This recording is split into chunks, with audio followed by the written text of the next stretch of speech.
Sveiki. Kodėl mums reikalinga saviugda, savęs ugdymas?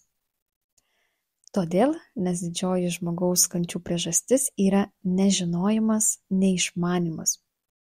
Yra kas labai įdomiai sureaguoja į tą žodį neišmanimas. Man šitas žodis jokių negražių asociacijų neturi.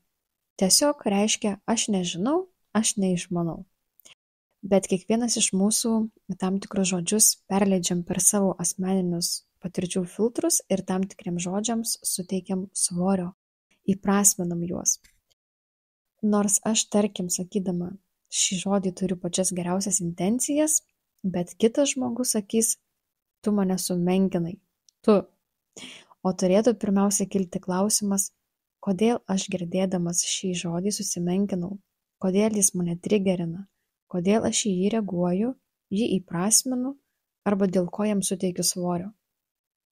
Tai va, taip dažnai ir būna, kai skirtingi žmonės kalba lyg ir tais pačiais žodžiais, bet nesusikalba. Ne taip vienas kitą supranta. Nes visi mes apie tą patį daiktą, dalyką ar žmogų galim kalbėti skirtingai. Matyti galim tą patį, bet interpretuoti skirtingai. Apie vieną tą pačią saulę, kurią matom dangui visi, galim apie ją kalbėti kažkiek skirtingai. Viena šildys, kita degins, trečias energijos pasikraus per saulės spindulius, o kitam ten didžiausias nuodas bus tie spinduliai. Bet tai yra normalu, nes mes ir skausmą jaučiam skirtingai, ir patirtys skirtingos. Kai kada, iš esmės, žiūrint iš šono, kelių žmonių gali būti ir vienodos patirtys, bet skirtingi potyriai, skirtingi jų išjautimai. Saviugda prasidėti turėtų nuo klausimų savo, kas aš esu, koks aš esu iš tikrųjų, koks tas tikrasis aš, nuo savo išorinio ir vidinio identiteto atskyrimo. Apie identitetą savo YouTube kanale esu padariusi trumpą video su praktinė užduotimi. Tai kam įdomu, galit pasižiūrėti. Tai saviugda turėtų prasidėti nuo savivokos. Tai yra suvokimas ir pažinimas savęs, savo vidinio pasaulio, savo jausmų, minčių, elgesio bei santykių su supančia aplinka. Tai yra vienas svarbiausių sąmoningumo aspektų, kurio dėka suprantam, kas mes esam, kaip veikiam ir kaip mūsų veiksmai daro įtaką tiek mums patiems, tiek mūsų aplinkai. Savivoka tai yra gebėjimas atpažinti savo paties emocijas, poreikius, susivokti savo tiksluose, žinoti savo vertybės. Turėtume turėti bent jau supratimą, kaip ir kodėl jaučiamės tam tikrose situacijose. Bent jau turėti supratimą, kaip ir kodėl mus mato kiti žmonės ir kaip mūsų elgesys veikia kitus žmonės, kokie esam su vienais žmonėmis, o kokie su kitais, kodėl esam su visais kažkiek skirtingi. Kai geriau save suvokiam, tada gebam lengviau analizuoti savo sprendimus, pasirinkimus, veiksmus, jų pasekmes, geriau suprantam, ko norim, kaip norim ir ko turim siekti. Žinom savo stipriasias ir silpnasias pusės, žinom savo savybes, tada lengviau būna suprast, ką savyje galbūt reikėtų stiprinti. Savivoka padeda kurti sveikesnius santykius, nes gebam geriau suprasti ne tik save, bet ir kitus žmones, kitų žmonių poreikius.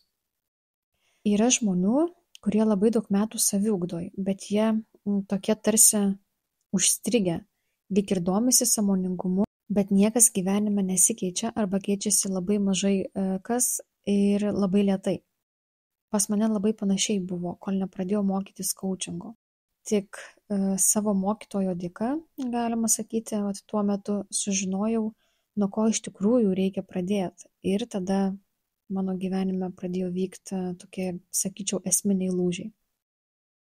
Deja, bet labai daug sąmoningumo specialistų nepasako kažkodėl to. Nes gal patys nežinau, bet jei pradedam iš tikrųjų nuo teisingų dalykų, tai po 10 metų saviugdos ir sąmoningumo turėtumėm būti neužstrigę, bet iš tikrųjų turėtų būti gyvenimas maksimaliai kokybiškas tuo metu, kiek įmanoma pasiektos kokybės. Ir aišku, čia jau visada sakiau ir sakau, kad be praktikos teorija lieka tik žiniomis. Bet kiekvieno pasirinkimo, kaip sako, laisvė ir teisė.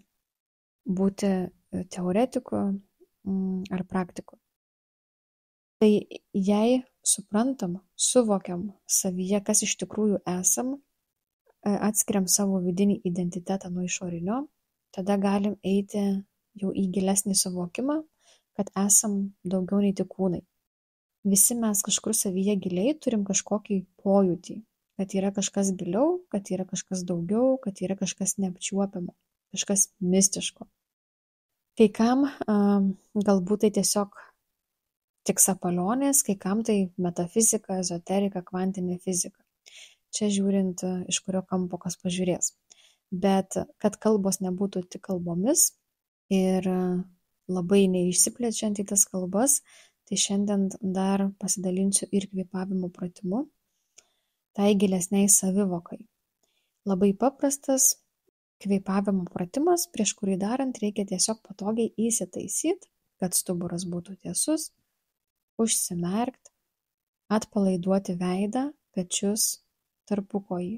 Šitos zonos yra labai svarbios, nes jose ypatingai kaupiasi įtampa. Tada kelis kartus giliai įkvėpti, iškvėpti ir toliau kvėpuoti natūraliai. Ir viskas, ką reikia daryti, tai stebėti tarpus tarp iškvėpimo ir įkvėpimo. Kai įkvėpiam, yra trumpa pauzė, trumpa akimirka, kai įkvėpimas jau baigėsi, bet iškvėpimas dar neprasidėjo. Ir taip pat trumpa pauzė, kai jau iškvėpiam, bet dar įkvėpimas neprasidėjo. Būtent pastebėjimas ir susikoncentravimas į šitas trumpas akimirkas yra savivokos momentai, kad mes kontroliuojam savo fizinį kūną. Tai kas iš tikrųjų esam mes, jei nesam fizinis kūnas. Taip kaip galim kontroliuoti emocijas, reakcijas, mintis, taip galim kontroliuoti ir kvėpavimą. Vėlgi kyla klausimas, tai kas iš tikrųjų mes esam.